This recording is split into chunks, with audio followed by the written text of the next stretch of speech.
So, one of the harder things to do as a historian, when you're trying to explain things that once happened, is when that thing that happened rarely in the past and now happens all the time.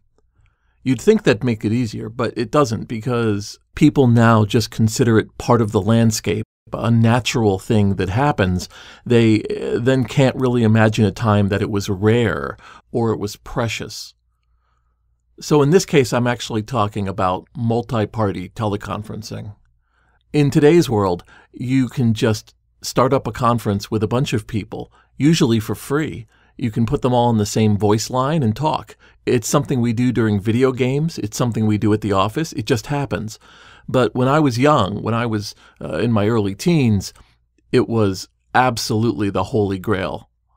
My name's Jason Scott. This is Jason Scott Talks His Way Out of It, Episode 2. The history of when we first could do multi-party teleconferencing is a little bit murky. It wasn't a product until something like the 1950s, and from there on it was the province of usually business. It was something that was very expensive, and so it was both available and really unavailable. But it is known that as soon as switching equipment came into play in the phone system, that sometimes repair people would set up the switches to allow you to call a certain phone line, and there would be a bridge that would bridge other phone lines. And as people called into the other phone lines, they could all talk together.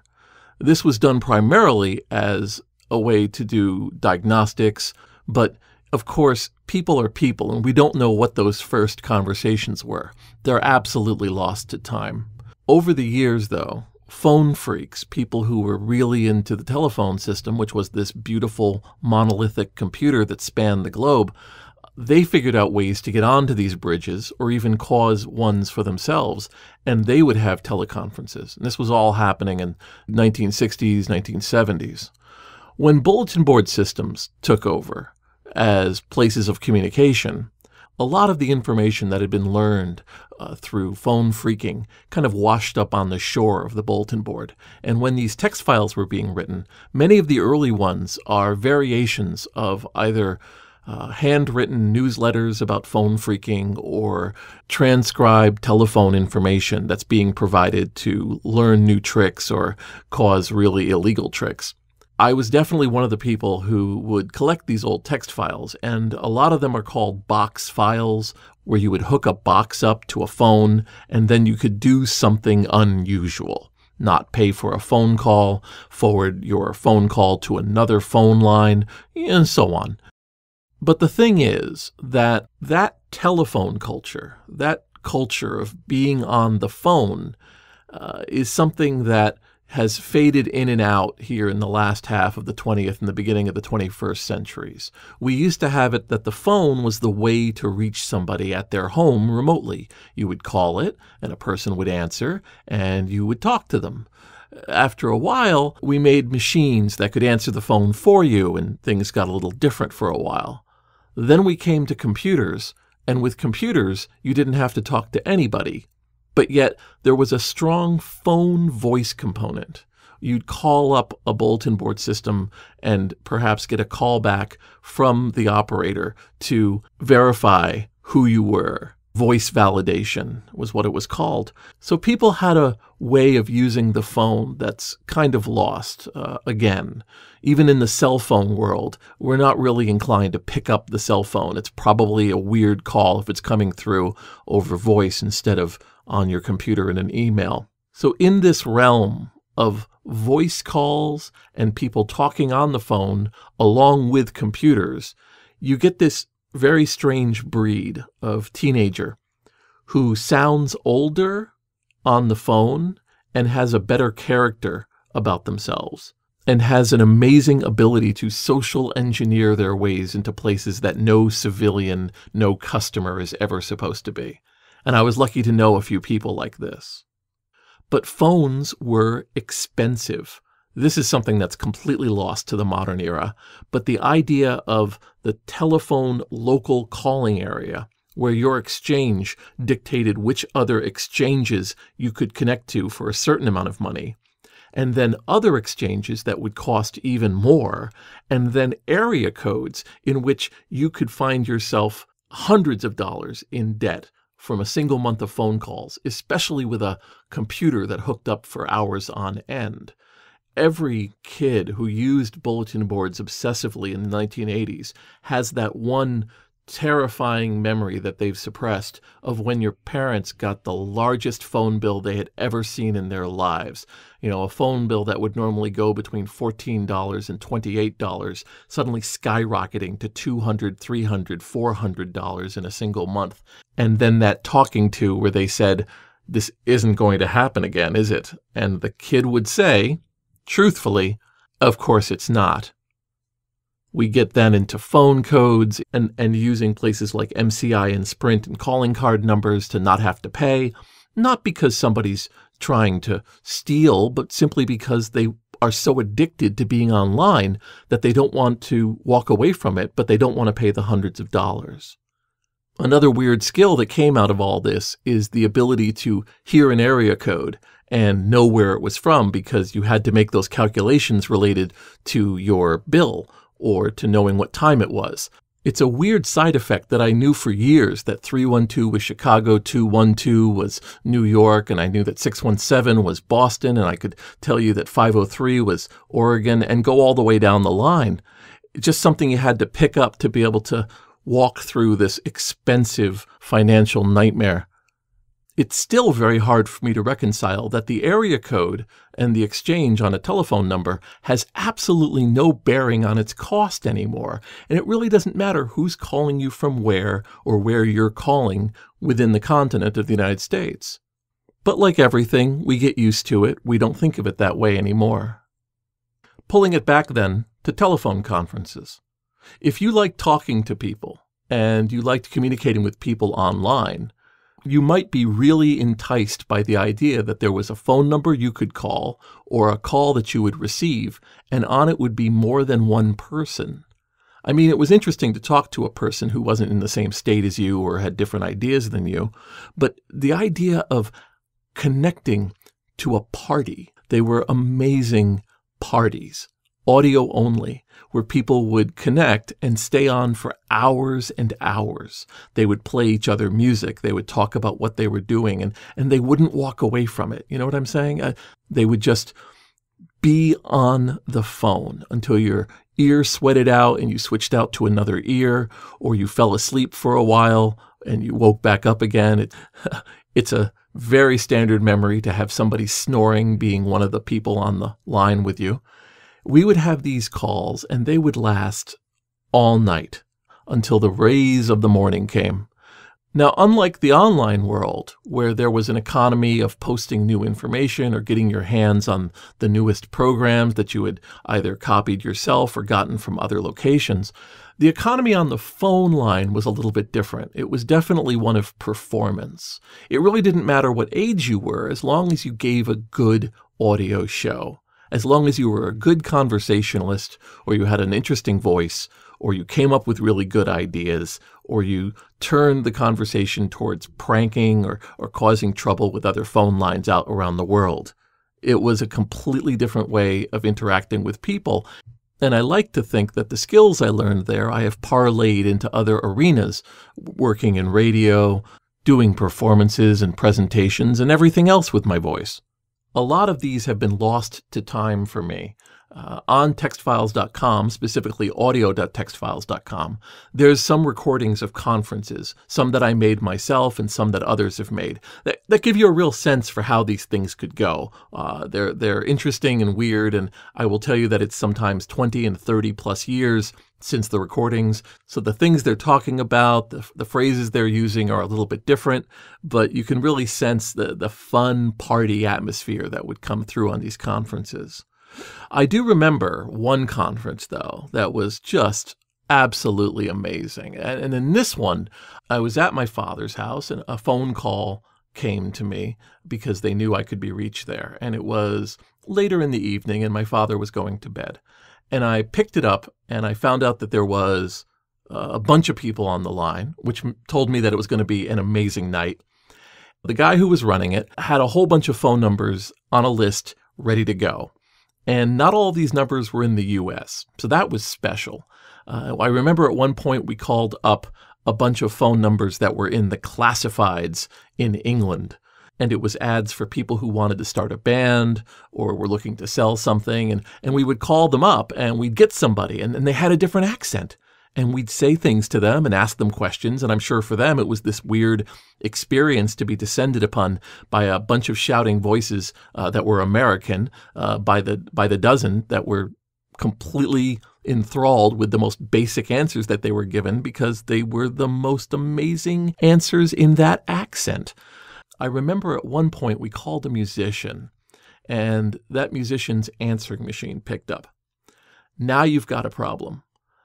Some answering machines allowed you to press a button and cause the tone to turn off the answering machine, but this wasn't one of those. So it was running, and whatever the guy had set, there was no maximum time. So after about 10 minutes of forgetting about the guy and talking, one of us said, I feel like the answering machine's still on the line. And the guy who ran the call said, great, hey dude, I'm really sorry. If you got a problem, come on over to America and we'll talk about it. And we let it go. So maybe that guy kept that weird little artifact all this time. But we called Israel, we called France, we called Germany, we called all around the United States. And I remember my father coming into the room while it was really light out and asking me what I was up to. And that was the end of my time on the phone call. But considering how long the call had been going on before me, I think in total it was something like 13 hours. Now let's talk about the real cost there. The best way to do teleconferencing back in the early 1980s was to use a company called Alliance Teleconference. And the phone number was 0700 and then multiple exchanges for whichever city you were in. And Alliance Teleconference was expensive. It was $1 per line per minute. If that sounds insane, it is insane. Work that out. 10 people on the line for 1 hour, that's $10 per minute for 60 minutes, $600 for a phone call of 1 hour. I assume that people were paying this. I assume it was businesses. I can't imagine regular people thinking this is a good service, which is what I meant about it all being the province of people who could have it all reimbursed by some government or business entity. This was a real special thing to all of us to be able to touch it. And since the knowledge is not going to hurt or help anybody, I figure I might as well tell you, how do you get a free Alliance teleconference? Here's how it works. Let's talk about call forwarding and how it used to happen. Obviously, now we have a whole bunch of systems in place where you can say things like, if you call this number between these hours, please call this number instead, or do not disturb me, go right to voicemail, or change it up for these days. You know, the possibilities are endless with something like a Google Voice number or even most of your phone companies now. But back then, there wasn't any sort of service being sold for call forwarding or for tracking down where the number should go based on the time or anything like that. So there were companies that sold small boxes. And the way these boxes would work is that you would call in and the box would pick up. Then the box would call the number that was assigned to it to get to the real person. The people who used this would be places like real estate agents, lawyers, medical doctors, anybody who had after-hours calls but didn't have to sit in the office to take them. Remember, no cell phones, no mobile phones. It's landline to landline. A lot of these forwarding boxes, also known as green boxes, had a bug. Here's the bug. When you called, it would pick up a second phone line. So the box was actually 2 phone lines. You'd call up on line 1, then the box would pick up, it would call the second number on the second line, and then the person would pick up on their home phone line or wherever they were located. Make sense? Once again, phone line calls other phone line and is picked up by third phone line. So you'd call the number, you'd hear a click, click, there'd be a ringing, the person would pick up. Now you say nothing, or you say that there's a wrong number, and the other person hangs up. The way the box worked is that it wasn't always smart in knowing that the person was no longer there. So what would happen is when the lawyer or the doctor or the dentist would hang up, their phone line, the second phone line, would click back to a dial tone. So now you're calling in through line 1 and you're listening to line 2's dial tone. Now the world is at your feet. You can call anywhere in the world on that phone line, and it will be charged to the second phone, not yours. If you were smart, you did this from a payphone, mostly because if you screwed up and didn't get it right, you were actually dialing on your own line and you thought you were dialing on that second phone line. But also, a little dumb to be doing stuff from your house. You know, the general rule was don't do it from your house. People would do it from their house. They'd learn why. Anyway, people got smart about this. The machines got smarter, or people would have special phone lines that were only really approved to call one phone number or a small set of phone numbers. But for a while, that little bug ensured teleconferences like you wouldn't believe.